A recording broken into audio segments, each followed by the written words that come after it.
AskReddit. People who work in HR, what's the wildest thing you've discovered that led to a firing in the course of your career? Years ago, I was covering as both HR and LP manager for a district in a now defunct retail chain. The stores carried a variety of adult magazines, also now all defunct. Overstock for these lucrative and quick selling products were in a storeroom. There was a very small, for the time, camera in the room. One day, I was reviewing footage at a store and Z was idly watching an assistant manager restock after closing. Then something odd happened. He was taking one copy of each adult magazine, opening it to a photo spread, and laying it down on the floor. Soon, there was about 15 magazines spread out. He left for a moment, and then returned in view of the cam completely naked. Then he laid down on the magazines and started rolling around, and, well, you can guess what happened next.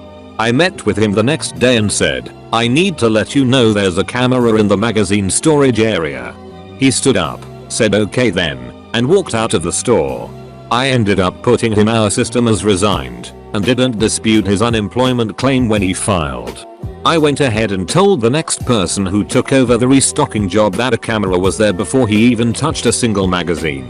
I heard a story of a guy using an unmarked company car to run Uber Eats and DoorDash all day. He got away with it for a couple years. He finally got caught because he was using his work phone for Uber and his data was astronomically higher than anyone else in the company. If he had just used his personal phone, he probably could still be going. Apparently my predecessor did something similar. Working a construction maintenance job where we regularly are just waiting for something to happen at one of the job sites we are responsible for maintaining, and this guy just went out and did Uber Eats and DoorDash for most of his shift. That would honestly have probably been fine if he had even a bit of sense about it and only done it when we were in our periods of fairly frequent downtime. But we work in pairs, and this dude would apparently show up on time, be always looking at his phone, and even when we had minor or major work to do, just fucking leave his partner and go to orders and come back like an hour or so later. We had a bunch of days where we'd finish as much as 6 hours early and he could have absolutely made tons doing delivery and being on call. But nope. Dude was committed to just not doing almost any work for the job that, and this is what blows my mind, paid generally higher without any overhead costs so that he could continue with the DoorDashing simultaneously. There was a guy interviewing for an engineering position at the company I work for. Being from out of state, he flew in the night before. Around 2 AM the day of the interview, the HR manager's cell phone rings. It's the interviewee asking if she would bail him out of jail. He had been arrested for getting in a fist fight with a prostitute in the bushes at some park. They had a dispute over payment due for sexual favors given. Fired before hired. I would call everyone else I know, including my local priest, and ask for bail before I would ask the HR manager for my new job. Car dealership. Co-owner of the company had a used car lot he had registered under a friend's name. The big dealership would take in used cars. He'd pay a technician off the books to give it a bad inspection so the car would go to auction. He'd use the other company to purchase the cars for dirt cheap and sell the cars at a huge profit margin. Essentially got our KBB rep fired because she was evaluating trade-ins as being in good condition, but the inspections would all come back bad, so in the company's eyes, she was terrible at her job and paying people way too much for their trade-ins. They started to catch on when they realized close to 40% of all the trade-ins were getting poor inspections. So they implemented a system where 2 technicians each did their own inspections. Suddenly, not so many cars were getting poor inspections. Then it all unraveled when they looked into it deeper and realized every single bad inspection came from one technician. In total, they estimated roughly $400k in profit had been stolen from the company over the past couple years. It was pretty messy. One of the salespeople has printed their new offer of employment from a direct competitor from a company laptop on a company printer and forgot it there. She was not the sharpest tool in the shed. All of her stuff got immediately locked, and she had also tried to download the whole client database and sent it as attachment from her work email to her private one. All this happened in one day. I feel like the stealing of company data to move to a new company is very common. My friend worked IT support for a hospital. They would have the ability to remote desktop into employees' laptops even without authentication from the user, but was only supposed to be done under special circumstances. He had an urgent ticket which required a remote login, but the doctor was completely unreachable, so he ended up just connecting to the laptop. Turns out the doctor was watching porn at that very moment, and he immediately logged out, hoping nothing would come of it. Apparently the doctor reported the situation, landing them both in trouble. Hey, maybe the doc was just doing anatomical research. Before we go further, please press the red subscribe button below if you're enjoying this so far. Not HR, but my co-worker went to work for a competitor and never quit her job with us. She traveled for work and was able to work both jobs for months. Lasted until a customer mentioned he heard she left our company and asked who his account rep would be. We had an employee who would clock in at the time clock every day and then go home. They'd come back to clock out for lunch and back in after an hour. Then come back at the end of the day. It was impressive how long it took a manager to catch on. I had a cousin do that at a Walmart for many months. It was almost impressive. There was someone who clocked in at Toys R Us every morning, then drove to their other job, coming back to clock out 8 or so hours later. It was when True was closing. No one caught on. I had a co-worker do this, and she didn't even get fired. We were on a special project, which just meant they took IT resources from a bunch of departments and stuck them together for a project. The department we came from was notoriously heavy-handed with management. If you weren't at your desk, logged in and working by 8 AM, your boss was going to have a talk with you 2 minutes late coming back from lunch. Better take a 15-minute vacation block. So, me and one woman from my department get chosen, and the manager gives us the let's all be friends, I don't need to babysit you, etc. talk. Basically, just get your work done and don't be stupid, and I won't treat you like children. About 2 weeks later, I see the woman I knew from my old department taking her coat off at 3 PM. I thought it was weird, but her business. Once she walked away from the cubes, someone else wheeled over and said she's been coming in for just meetings, then going back home, for 2 weeks. Sure enough, we get an email that reads I tried to treat you like adults, and that didn't work. Tomorrow I expect to see everyone in their chair from 8-5, no exceptions. I expect an email explaining why you aren't there unless there's a meeting on your calendar. Yes, I mean email me when you go to the bathroom. So glad I got out of there about 2 weeks later. The boss lost her mind and treated them like toddlers for another 4 years. All I heard was complaining. It came to my attention, after a few times, that a woman would stay in a restroom stall and take all the toilet paper off the rolls by just unraveling it, and she was seen putting what she had rolled up and put it in her locker a few times.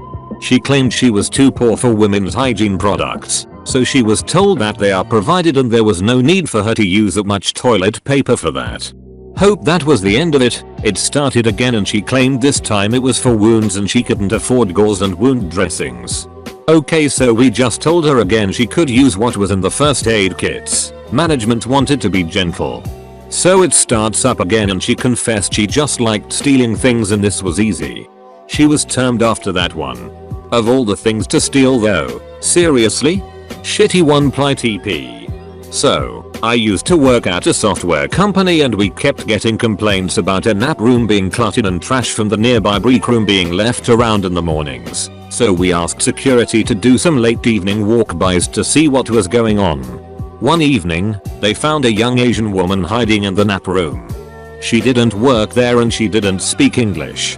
It was super weird. It turns out, one of the software engineers who worked in the building had purchased a mail order bride. But here's the kicker, he was already married. So, unable to bring his new mail order bride home, he kept her at the office. No idea where she hid during the day, but at night she made good use of our little nap room. Gotta feel bad for that poor woman.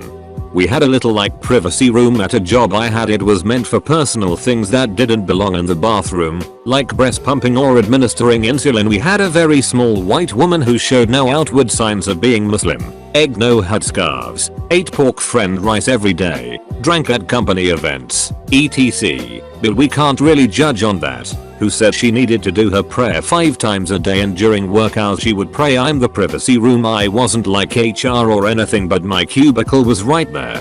Someone was trying to go in to pump and the door stayed locked. The company was very gossipy and I was right there, so I heard it all. After like an hour of waiting, they realized her computer had actually been inactive for over 2 hours. They opened the door and there was immediate yelling and I'm like, WTF? So we are all gawking. There was heroin and paraphernalia out and she was nodded out in the privacy room, like sleeping. They still had to go through all this legal process and fired her a few days later. She still showed up those few days. Wow, this makes my story look like nothing. We had a zen room at the startup company I worked for. Nice room with a futon couch, music system, dim lights. Great for taking a quick nap when you'd been pulling all-nighters. I stopped using it when I went to go take a quick disco nap, dropped my phone behind the couch, and found an unwrapped, apparently used, condom behind the couch. Gagged a bit and never made use of the room again. I did report it to HR, but to the best of my knowledge no one ever got caught. My experience, I have seen a lot of wild stuff, but people in HR were the wildest. HR generalist was pregnant. The father was one of the people on the production floor, but she didn't know which one. Fist fights broke out among all the potential fathers. HR VP was fired after a paid conference he attended was actually just a free vacation for him and his family, and he didn't even go to the same city as the conference. HR director was having an affair with IT director, both married. When they were confronted, they both denied it, so they were both fired. I saw them 7 years later on a plane coming back from Europe. Still together. All the potential fathers. Long time ago I was an IT contractor working for a large company. There was probably about 20 of us on this one team that were all contracted by an IT staffing firm. It came to light that one of my colleagues had been previously fired as a high school teacher for a scam where he would go to his student's place of employment, Target, Best Buy etc., and steal a bunch of shit in exchange for giving them good grades. When this happened, it was revealed that the IT consulting firm had not run background checks on any of us. The company we were working for called us into an office and said that they needed to do background checks on all of us, and if there was anything to disclose, now was the time. No one said a word. In the next 2 weeks, one guy was let go because he had done time for mail fraud, another guy for assaulting his ex, another guy for getting kicked out of the military for attacking a senior officer, and another guy, who was a former police officer, who it turned out was under indictment for allegedly molesting an underage girl in his squad car. That was an interesting month. Goddamn. I'd expect one guy to get caught out by background checks, not 3 for such heavy crimes. One guesses if the place wasn't running background checks, they weren't paying competitive salaries, and that's the only job those guys could get. My wife is in HR. She recently had to handle the firing of an employee because a federal background check revealed that he was some kind of local drug kingpin with an active court case. What's insane is that he was also working this low-wage service industry job. A guy got caught smoking weed in the bathroom. He only got fired because he had it on premises. If he would have said, "I'm taking a quick break," or just disappeared to his car for 2 minutes, took a few hits, and came back inside, he would have been fine. Was there for 20 years up to that point. I know a guy who recently got fired from a construction job because he was holding a ladder for the owner of the company, and when the owner felt the ladder wobbling, he looked down to see this guy was lighting a bowl with his arm wrapped around the ladder. This guy hasn't been making very good self-medication decisions lately, and we're all really worried about him. Thanks for watching. Please press the like button if you enjoyed and the notification bell next to the subscribe button to never miss another video. Let me know your thoughts below. Bye.